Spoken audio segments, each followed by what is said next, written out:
Le Muséum d'Histoire Naturelle de Paris, situé au sein du Jardin des Plantes, est un musée très connu. Il héberge entre autres la Galerie de l'Évolution. Mais aujourd'hui, on va parler d'une autre galerie, la Galerie de Géologie et de Minéralogie. En effet, la nuit du 15 au 16 septembre, un cambriolage a eu lieu au sein du muséum dans cette galerie.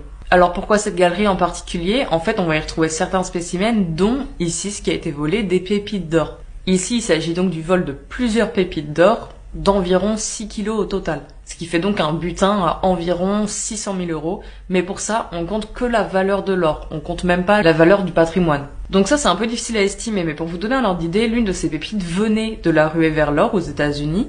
Et une autre pesait 5 kilos et elle a été découverte en Australie. Elle a été rachetée il y a une vingtaine d'années par le muséum.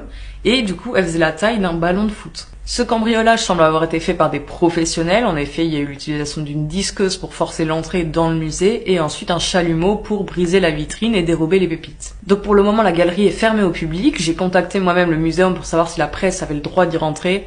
Effectivement non, puisque l'enquête est toujours en cours pour un vol en bande organisée. Il est malheureusement estimé que ces pépites d'or ne seraient sans doute jamais retrouvées puisqu'elles sont sans doute déjà fendues et peut-être même revendues. Mais l'enquête suit son cours.